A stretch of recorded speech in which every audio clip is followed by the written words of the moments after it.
start stream with. Me just wiping my mouth of all the crumbs. Might you continue? Yeah, just good sound. Now for the usual bullshit. Usual bullshit. Usual bullshit.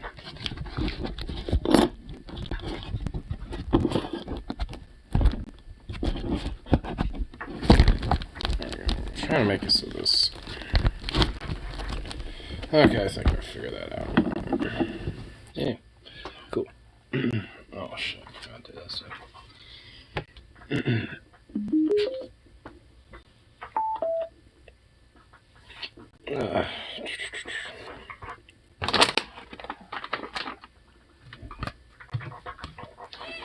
Do this work.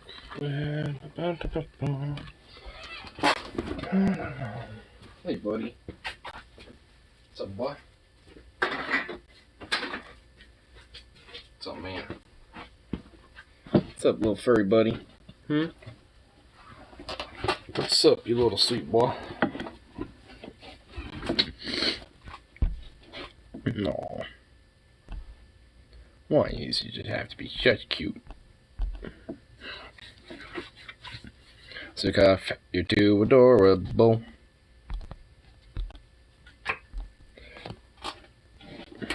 What are you doing, What you doing?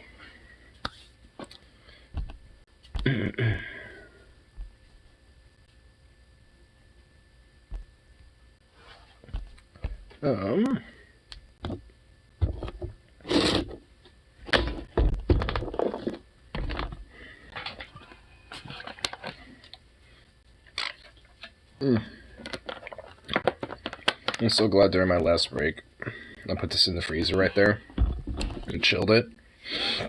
Oh my god. Oh, so much better. So much better. Anyway,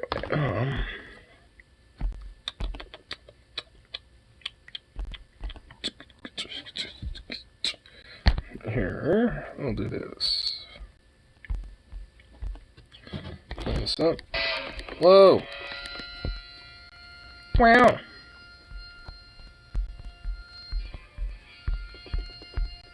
Careful, this other app bullshit. Declutter my apps. I love that.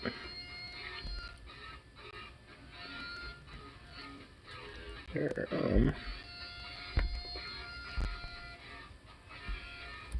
Ooh.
Ooh.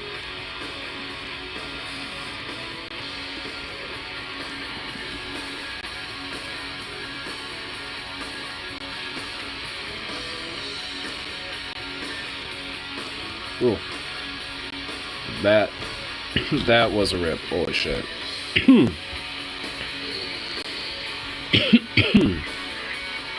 Oh man. Damn. It's like that in itself got me a little bit giddy. Shubidaba. My goodness. There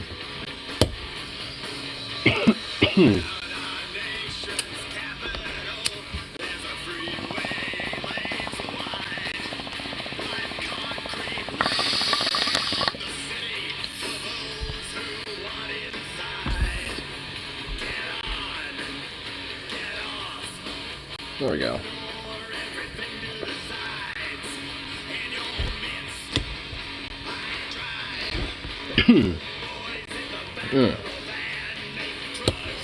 That was definitely nice. Oh.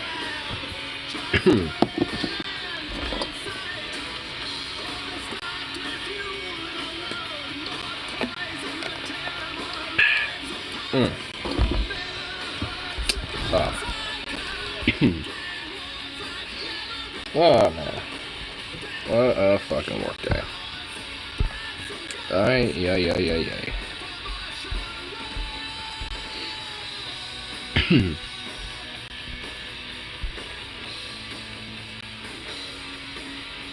Bazooka. Alright, sweet boy. What are you sniffing about? Oh, you know what? I'm gonna set your little chair up. There you go, bud.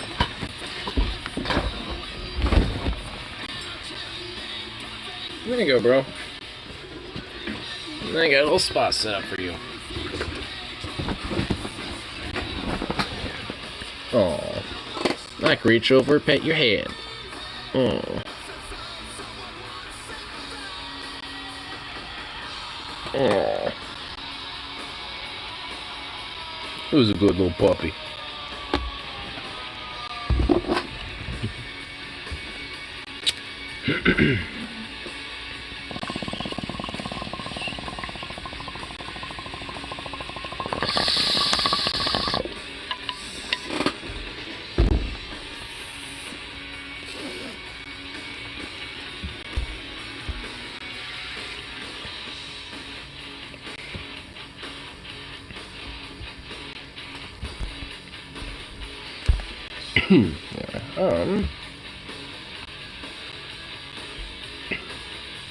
Yeah, let's see what's on the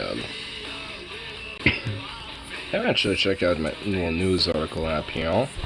Let's see if there's anything going on in that.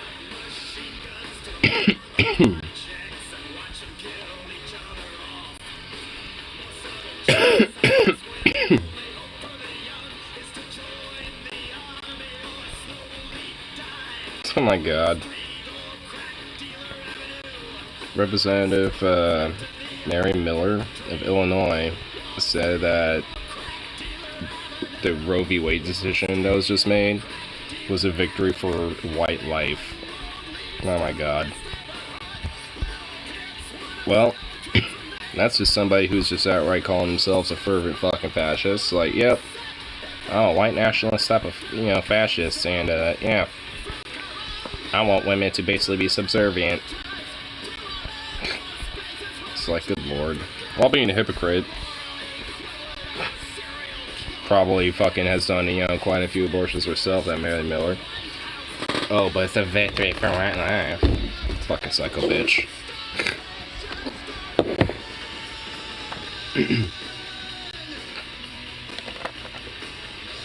It's like at this point, fucking Christian fascists have, like, just no shame anymore. When at this rate, it should just fundamentally be something that's just utterly shamed into fucking oblivion. It's essentially what it deserves, and really, frankly, far more than that.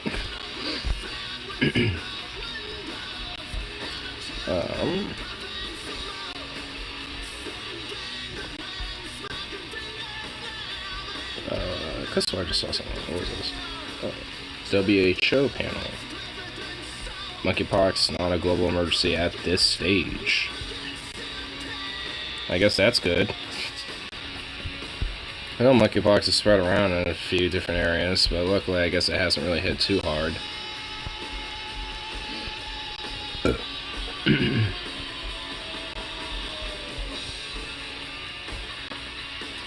let's see. West Coast government promised to defend abortion rights. In a joint issue Friday, Democratic governors of Oregon, California, and Washington announced a coordinated effort to strengthen legal protections for abortion providers and patients who travel to the West Coast from states where the practice is banned. Abortion is self-care, no matter where you come from or who you are or where you come from. Oregon doesn't turn away anyone seeking health care, period. Governor Kate Brown said in a statement. Well, that's good at least. For all Americans today feeling scared, angry, disappointed for everyone who needs an abortion does not know where they get access to safe reproductive health care, please know that you're not alone. Blah, blah, blah. Okay. U.S. Supreme Court overruled. Yeah. Washington, California. Abortion. Are you having fun? In Washington, California, abortion is legal up to fetal liability. In Oregon, there isn't a specific limit on when abortion could take place. The three West Coast states have solid majority Democrats in legislators and have taken action to expand access to abortion and reproductive health care in recent years. 2017, blah, blah, blah, blah. Okay, yeah. Either way, that's all definitely some good stuff, and considering the current situation, this really shows that like these West Coast and really frankly the Northeast states are pretty much the only bastions of actual democracy left in this fucking country. And it probably would just be in the better interest, to, probably have, chunks of the fucking United States balkanized if, this type of trend continues the way it is. Either that or fundamentally rehaul the entire system from inside out, which that sure ain't gonna happen. So, I guess balkanization is probably, a better outcome.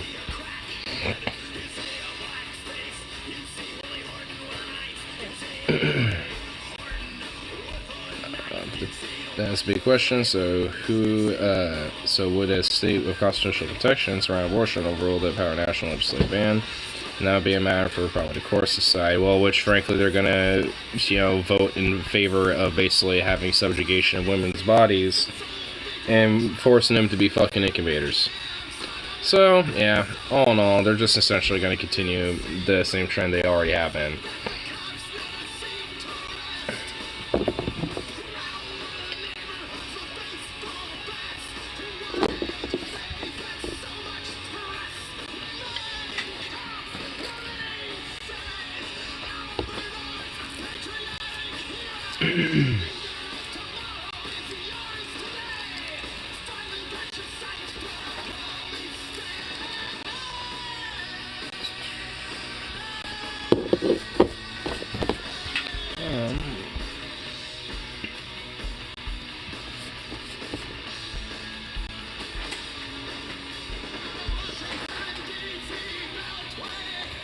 What are you doing, Zukov? What are you doing, bro?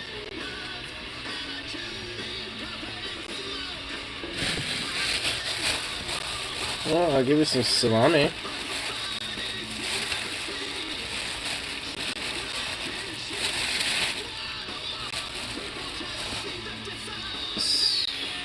Stand. Good boy. Good boy. Good boy.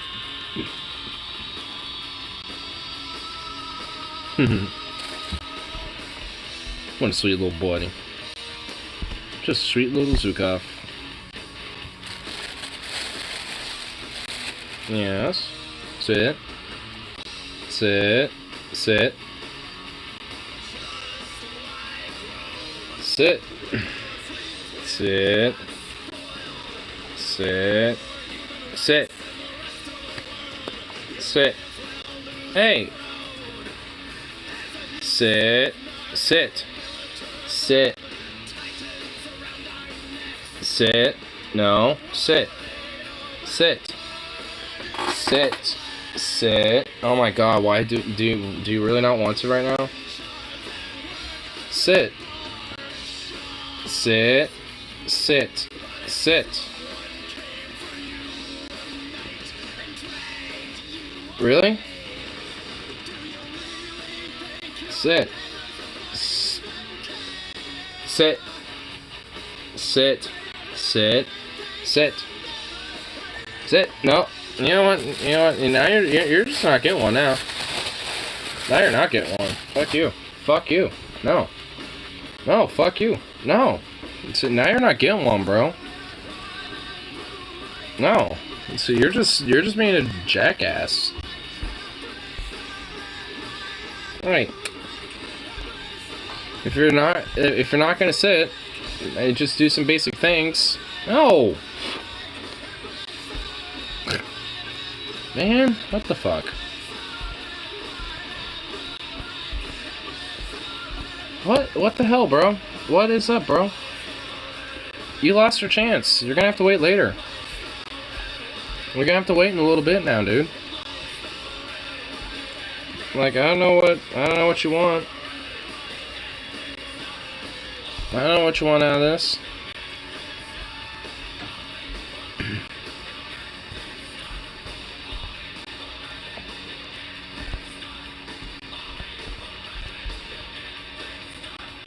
Bruh.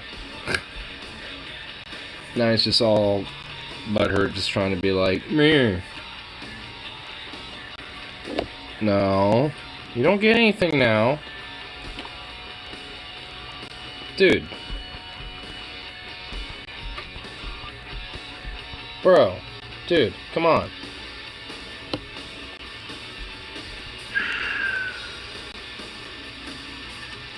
Man, you're a little mutt.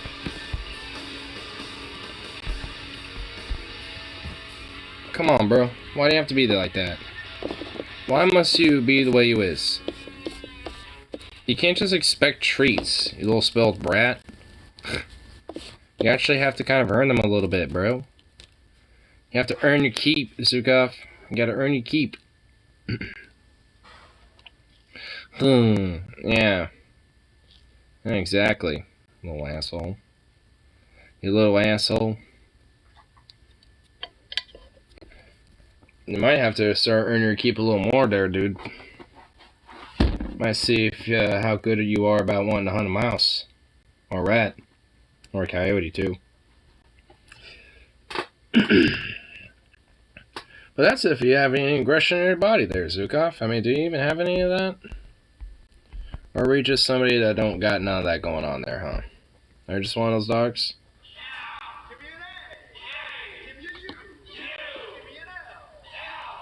I'm pretty sure, knowing you. Little jerk.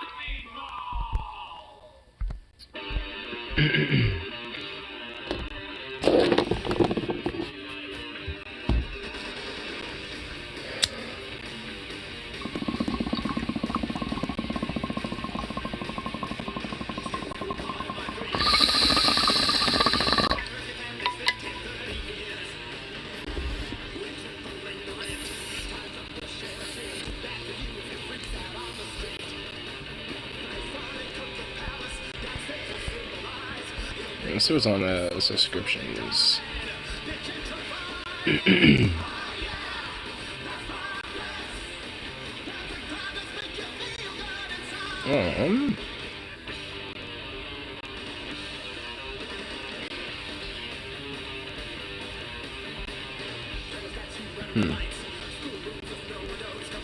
Oh, so I made a little video. What could be done now?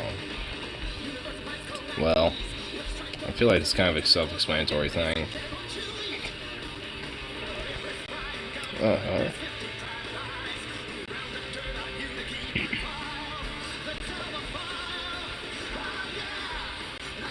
Sam Cedar loses it after Twitter libs.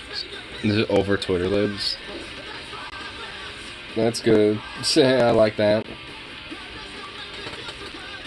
I mean, Twitter libs are just exceptionally annoying, considering that so many of them are just basically this, the DNC, vote blue no matter who, party line fucking sycophants that don't know shit, or fucking squat about how the actual current fucking conditions are for people.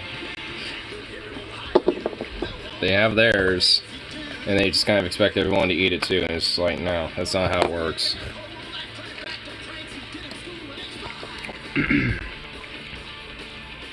Hey, bud.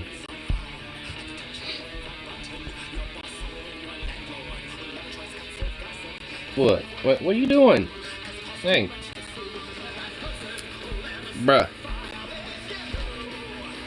What? Why must you be the way you is? Absurd little doge.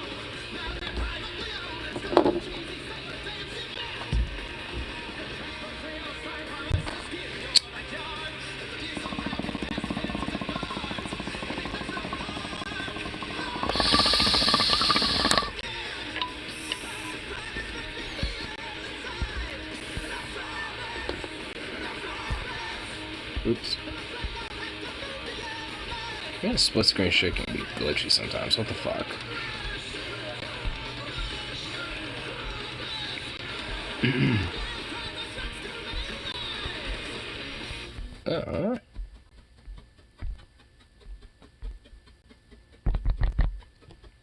You scratchy boy. Why you screech? Why you screech so much? You screechy boy.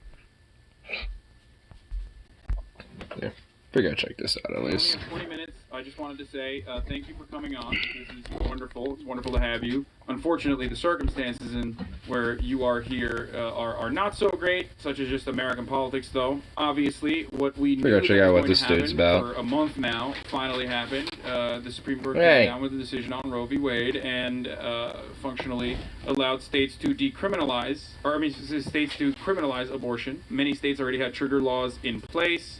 Many states already had pre-existing laws in place, and they have already activated. Alabama, for example, has already started turning away people that are seeking abortions or were slated to get abortions in the state of Alabama, and that's where we're at. But I wanted to talk to you because you are... Man, gotta love Alabama. I mean, frankly, it's just like... I mean, so many of these trigger law states honestly have, what's even worse about them is that most of them, outside of like 2 probably, have no exemptions for incest or rape either. So essentially, if you have like a cousin that rapes you to get pregnant and all that from that type of shit, then oh well, you get to have a baby anyway. So pretty fundamentally fucked up, all things considered. And I mean, just the fact that these type of things are there in the first place is inherently fucked anyway. It's just like, this is essentially just a form of Christo-fascistic, authoritarianistic power grab, against women's rights. It's just fundamentally what it's been and always will be about, at least in this front. So obviously you understand American politics a lot better than me, really? Dumbass on Twitch, and I wanted to hear your perspective on what can be done in this circumstance. Yeah, no, it's tough because what we're witnessing is the culmination. That's not even the culmination, the very beginning of an effort to roll back not just abortion rights or the right to privacy that the court found in Griswold v. Connecticut, but really roll back almost 100 years of jurisprudence that was more or less designed to allow Americans to live as they please and to give the federal state an active role in the economy and social life. So I think this should be understood as the very beginning. And because it took 30 years to get to the point, 40 years to get to the point where Republicans could put 6 hard right conservative justices on the court. In terms of what can be done in the immediate term to kind of reverse this and push back against it, there's not all that much, right? Obviously, for women on the ground, for anyone who needs reproductive health care on the ground, there are organizations and there are activists working as hard as they can to keep the lines of access open. States like New York and California and Illinois and Washington, the big progressive states, are likely going to, if they haven't already codified a right to an abortion in their state constitutions, they're going to try to improve access. The federal government can do things, right? The U.S. military can continue to pay for service members to access reproductive health care. Places where Congress has control, Washington, D.C., federal territories, can continue to have abortion services. But that's all kind of rearguard action stuff. In terms of just actually trying to really reverse the tide in the immediate term, there are a couple of avenues I think progressive liberals, people who support these rights can do. They can start working on trying to amend state constitutions, which is I think kind of an underrated aspect of all of this. But even if the federal constitution no longer protects the right to an abortion, it is still possible to amend state constitutions to affirm rights to privacy, to even affirm a right to an abortion. And it's unclear to me, at least, how successful or unsuccessful that would be, but I think it's an approach worth taking. There's one thing I want to say. In theory, right? You could also do mass protests at the Supreme Court's homes and shit. And even if the fucking pigs, force protesters back and shit, I mean, hey, so like every time they want to incite a riot and shit, that ain't our fucking problem. It just, blurs out the fucking point even further. Like, I mean, let it be the case where there is, like, a bunch of tear gas and shit being launched, just outside of these fuckers' homes and shit. Just on the off chance that, their fucking houses are going to be fumigated just a little bit. Let it happen. It doesn't actually say all that much. Like, there needs to be mass protests against this shit, and luckily there is, but way more so. Especially at the Supreme Court's homes. Say that Congress can or at least outside of them. Congress can determine its size, Congress can determine its jurisdiction, Congress can obviously not on their property. How actually the court can overrule stuff. And so, medium term to long term, I really think it's important for liberals and progressives to be organizing around kind of disciplining and getting a handle on the court. Yeah, there is unfortunately, as far as I understand, not really anything that is closely resembling the Federalist Society on the liberal side. Even the liberal side itself is a little bit more complicated. There's certainly not one on like the workers' side. Even liberal Supreme Court justices that were appointed under liberal Democratic presidents have still oftentimes sided on the side of corporations and like really ridiculous decisions. So I don't even know if that's something that we can get to, even if there was interest from like capitalist but pro-democratic party, pro-civil rights businesses that funnel their funds together in a similar capacity to these like psychotic reactionary billionaires and millionaires do. And I don't even know, but that's also long-term solutions potentially, and that would take a long time. Obviously, and frankly, there isn't even really much in the first place. I mean, like at least especially when it was mentioned about the workers, like the closest thing would be to that would probably be the AFL-CIO, and even then, they don't have any like actual political influence. They should. Like, frankly, they oughta. But they just don't. Like, there just really isn't much. Like, there is a bunch, like, at least when it comes to genuine, like, progressive left side of things. I mean, yeah, like, the closest there would be is probably just these different little hodgepodge, different organizations, like, the Sunrise Movement or Our Revolution, which, well, at least probably is more of a defunct one now at this point. Unless they're still going on. I imagine they still are, but, like, these different groups, yeah, but they're more hodgepodge. There isn't like one broad unitarian group that is kind of at least on the akin same element of influence and power like the Federalist Society.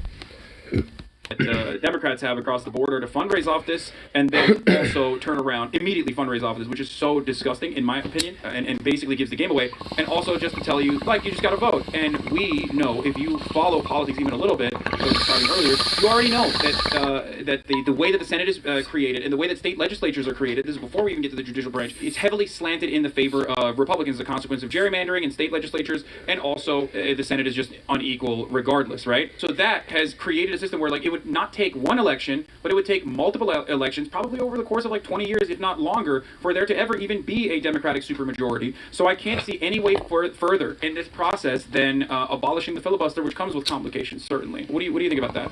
Yeah, I think that's right. In the short term, if you want to maintain like the current rules of the game, then yes, it's going to take forever if you can even manage it to get the kind of supermajorities, whatever, to reshape the entire judiciary, really begin to push back on things. But if you can in addition to building, broad-based from below movements for reproductive rights and really connecting that to existing movements for civil rights, for labor rights, and also use that kind of energy to begin to build a consensus within, the Democratic Party about getting rid of the filibuster, about court reform, then I think in the more medium term, you might be able to make some changes via voting. In terms of this election year, right, I think that the most... frankly, the only real way is just, direct labor action and community action at this point. Just very locally. Because at least if there's, some sort of solidification of that, county or city level, then it can start being branched off and more expanded on a statewide level, and potentially even multiple states at that point. But if you don't have something like that, then you're just not going to be able to get anywhere. Especially when it comes to at least providing some sort of an incremental or fundamental, a type of change, within your type of area. Especially if you want to have a direct impact. You could do electorally is basically say to the voting public, and not do the whole like, oh, you got to vote more and come vote for us and we'll protect your rights. These vague statements that you can renege on. God love what the vague statements. Or what Democrats need to be pressured into saying is, right now, Republicans are a threat to your fundamental rights. We are at risk of losing the House and the Senate. If you want the federal government to pass a bill protecting the right to an abortion, you need to elect Democrats in these states and these states and these states. If you do that, then on the first day of the first session next year, we will pass that bill. And that's it. Just lay it out for voters. If you do X, Y will happen. I'm not saying that's going to work, but I am saying that that's the kind of considering the current track record of the Democratic Party, that ain't going to work at all.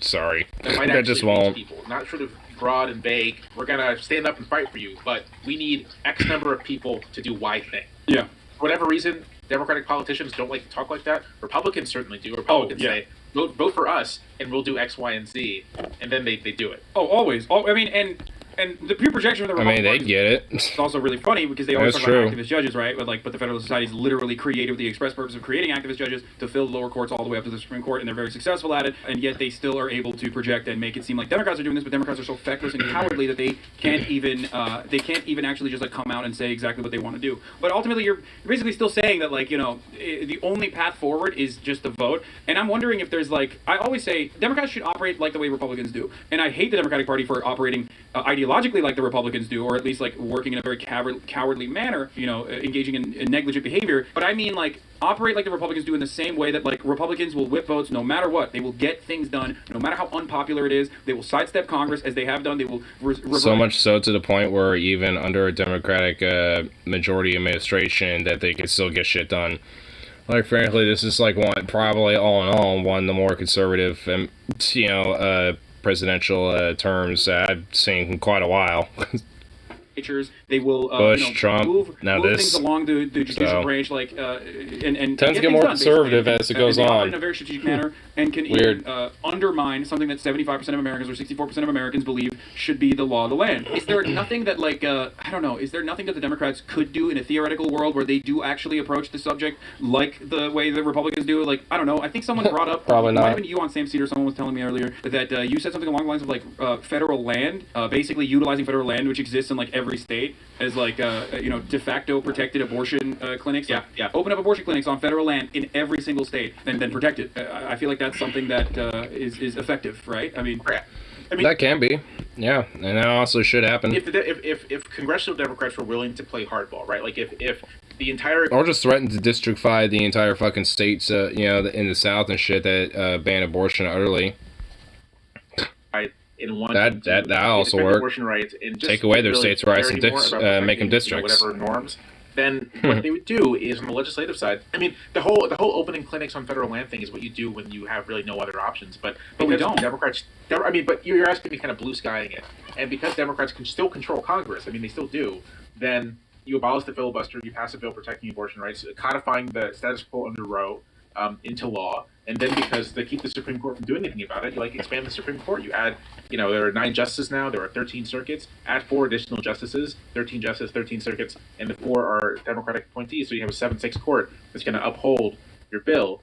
And at that point, no more filibuster, support of Supreme Court, pass voting rights legislation, do whatever you need to do.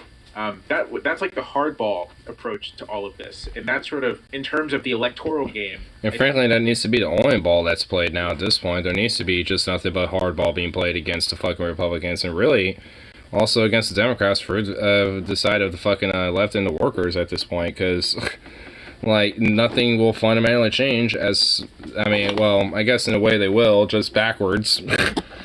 But nothing will fundamentally change, for progress, as long as the current status quo stands as it is. It'll only just, go backwards. And just regress further and fucking further.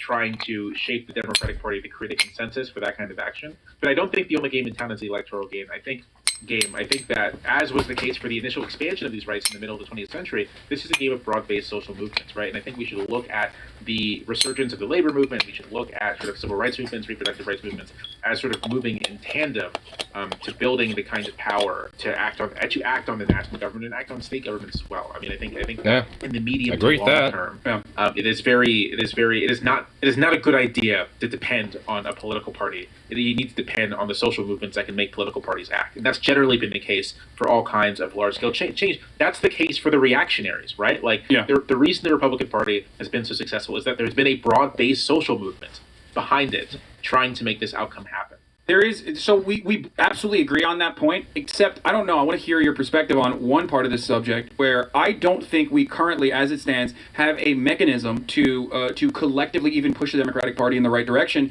and organizations, 501c3s, or activist groups that people create, no matter how honest, no matter how moral, no matter how correct, or how viable or how big, robust they are, never end up actually moving the needle, because there is no way to, hey, what's going on? There's no way to actually provide We have no we have no mechanism of actually forcing the hand of the Democratic Party. This is just a little kid just showing the background. Just still beholden to the same corporate masters the Republican Party is beholden to.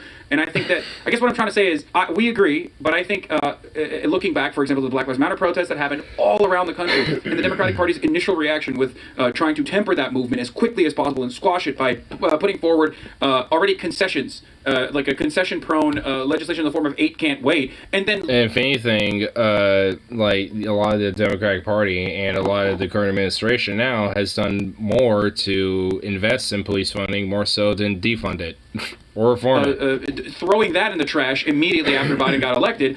Looking at that, I realized like social movements only go so far, and honestly, like the only way to do this is by showcasing some kind of collective power, and that's not going to happen outside of the labor movement, in my opinion. Like we can't do organized like consumer-based activism. I don't think it's as successful. I'm still willing to try, but I think the number one power that we have as I mean, the only way that something like that could work if it was in tandem with the labor movement.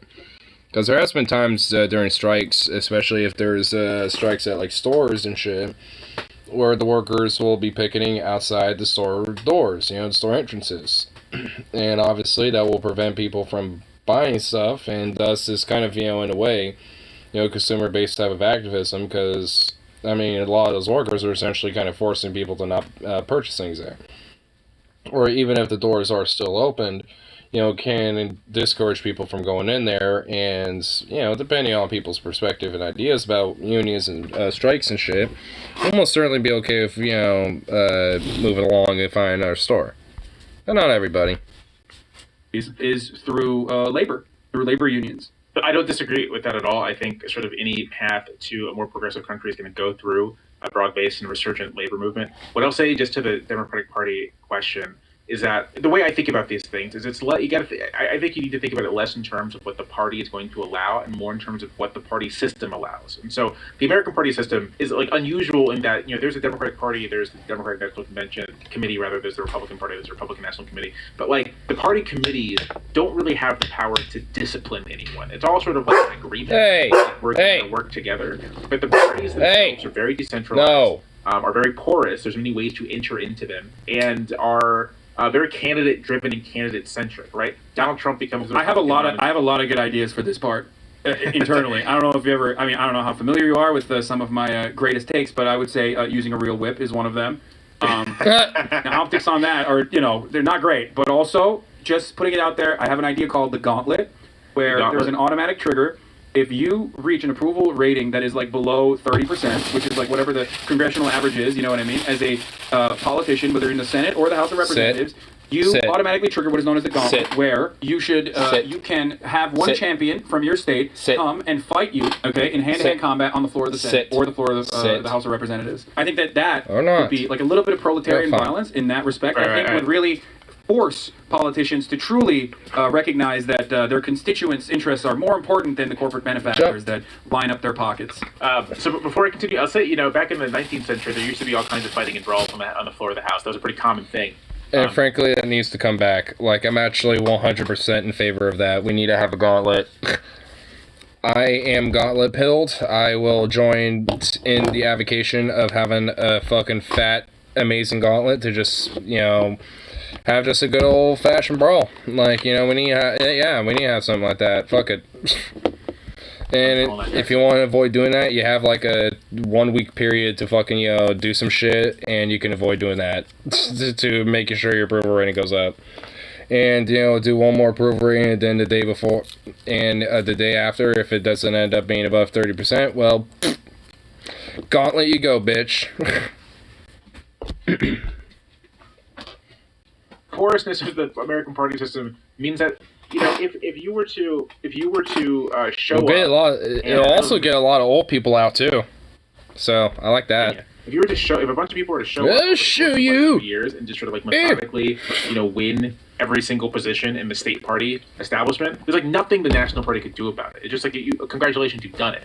You've run the state party now. And that's more or less what the hard right did over the course of 25 years, beginning in the mid-60s and sort of really culminating with Reagan's election, kind of state by state, city by city, county by county, taking hold of what had been moribund and sclerotic party organizations, like turning them into something. And I think that option remains available within the Democratic Party, which in many places is moribund and hidebound and basically like unresponsive to anything. It wouldn't take that many people in most places to capture control of a state Democratic Party organization. Okay, that takes. I mean, that also takes a lot of organizing. But good boy. But I think ultimately what you're stating is correct, though. Where like that approach of like not being able to correctly and adequately whip your caucuses is, I feel like, always going to be an issue within the Democratic Party, which is why famously David Axelrod originally gave the game away like a year ago almost now, where or maybe a couple months ago, where he was like, well, we couldn't do this under Obama too, and it was like, well, dude, you had the filibuster majority, so you're basically giving the game away, right? Like Biden can't say his hands are tied because he only has a 50-50 a tiebreaker majority in the Senate, when the guy who oversaw a filibuster-proof majority is openly admitting that even then it didn't work, because there's always a rotating villain and there's always someone who is going to spoil it from within. I am way more vicious and way more aggressive. Just kind of like how, especially in the recent past, Joe Manchin and fucking Kyrsten Sinema were the fucking boogeymen. Now it's the fucking Supreme Court at this point. So, like... it's like every so often, the boogeyman will always fucking change, and either way, fundamentally, it's just because they're always used as an excuse. The only reason why they're there is to essentially be like, oh, I'm gonna basically be the devil for a week or two, and then it ends up being somebody else for a while, and then they might come back for a little bit, and then it'll be someone else again or something else, and then just so on and so forth. The cycle continues. That's why I never buy in. Like, I never really ever buy into this stupid shit as much as criminally vicious and vile these motherfuckers are. Into the whole game that things would get done if it wasn't for those specific people there, like Joe Manchin or fucking Claire Thomas or the 3 appointed Trump judges and all this other shit. It's just like. Yeah, well, you know what? That don't mean really shit to me. Like, you could still be doing shit despite that, but no, you want to use it as fucking excuses. So, eat a dick. The really good idea that I just presented to you, which you completely avoided even responding to. It's like just defeatism, really. I think the goblet's a fine idea. Okay, New York Times, there you go. It's fine. If you want to write an op-ed on that, you can write an op-ed on that in the New York Times. It's all good. It's not a big deal. I wonder what Brett Stevens has to say about that. Okay, that's or Thomas Friedman. Okay, unrelated. Sorry, we're not talking about other New York Times op-ed writers. What I was going to say is, I think that like the Republican Party and the way that they operate, like look at what they did to Madison Cawthorn. Look at how quickly they were able to reprimand him for something that is otherwise like pretty ridiculous, right? I mean, he's young, he said some really stupid things, but then immediately he was reprimanded, right? Like the fact that Joe Manchin could still sit on a committee, the Energy Committee, is insane to me. The fact that Kyrsten Sinema still has any kind of influence as a Green senator, the fact that she got a major layup in the form of having her name attached to a bipartisan infrastructure bill as a Green senator is crazy to me. We need to punish our congresspersons harder in the Democratic Party. I think that is one thing that they're not doing. Use the IRS. Look for conflicts of interest within Joe Manchin's businesses that are not in a trust but actually run by... Why don't we just, punish our Congress people, period. Not just Democrats, but Republicans and everyone else besides. I'm sure obviously he would, though. Mistaken. Like, these are people who can be threatened and who can be punished, and yet, and as the Democratic Party refuses to do so. That to me is another obvious indication. Just like using the Senate parliamentarian as a hurdle against $15 minimum wage, right? That to me is an obvious indication that the Democratic Party is not genuinely interested in progress or genuinely even interested in following on the agenda that they promised to the people that voted for them. Of course not. They're all about make sure that nothing fundamentally changes, at least especially for the status quo in their coffers and their pockets. For the owner class and for the capitalist class. Like, that's all they fundamentally care about. And so, like, they're never inherently about, making sure that the average person is, well off from these type of things. That's not in their best interests.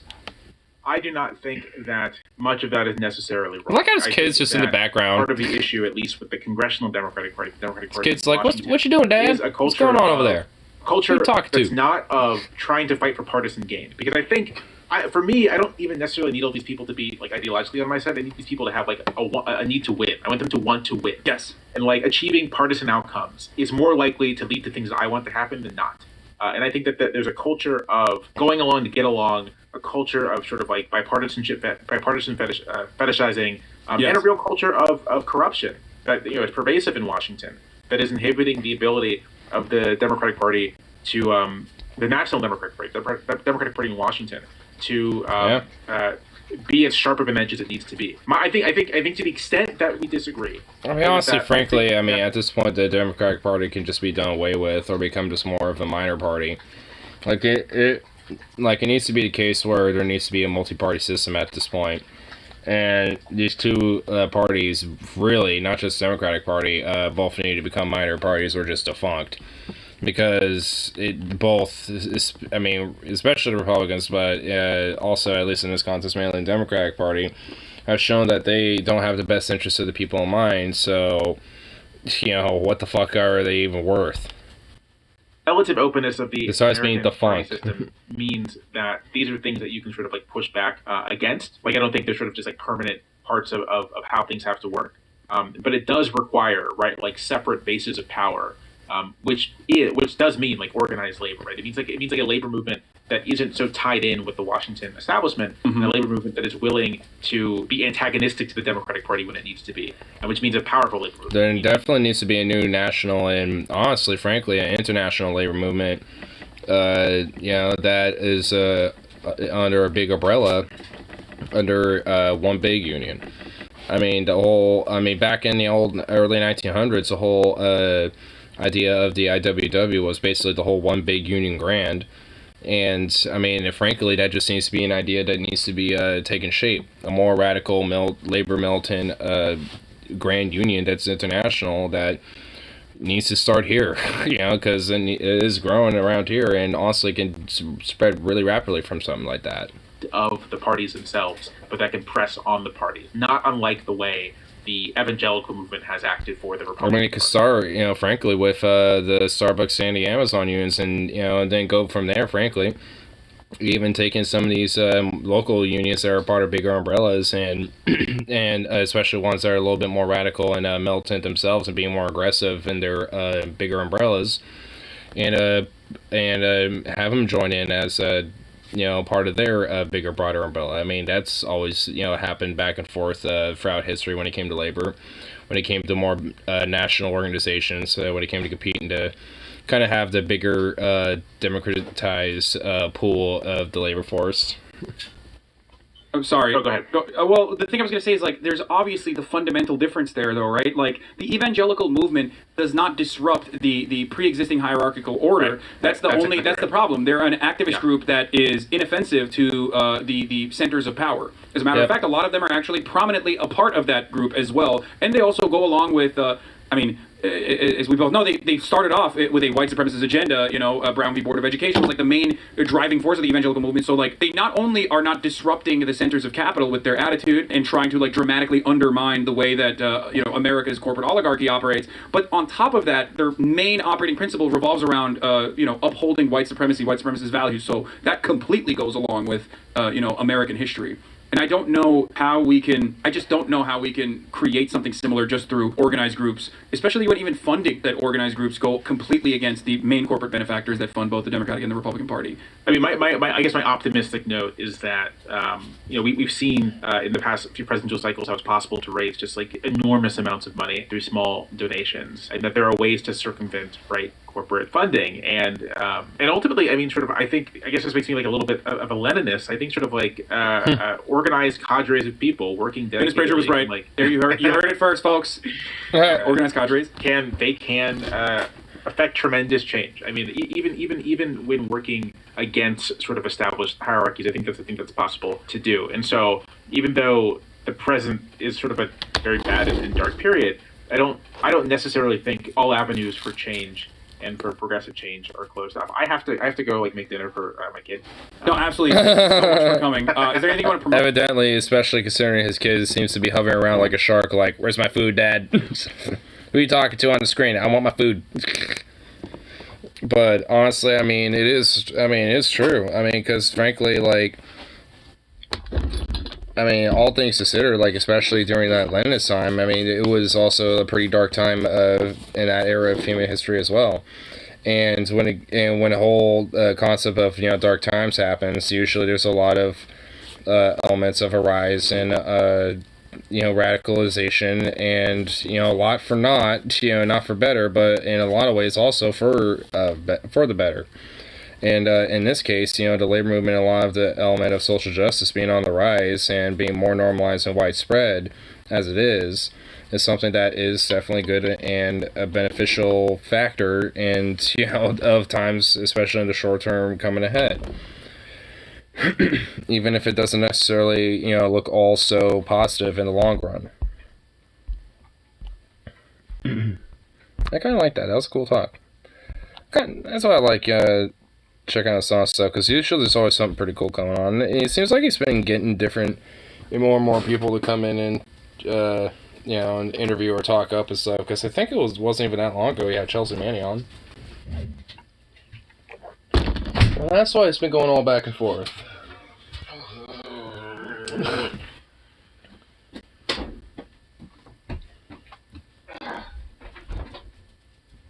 Oh, he is on a mission. Took off. Get over here. And also, he did not look too pleased. So I've been doing errands for my aunt, and she's most certainly a piece of work. That's for sure. But, I mean, really honestly isn't really too much on the tube outside, basically just a lot of other shit about the whole Roe v. Wade stuff, so I guess outside of that shit, kind of a slow news weekend. Kind of a little slower night anyway, so I'll get this bowl smoked out and call it good. Play me a video game or something.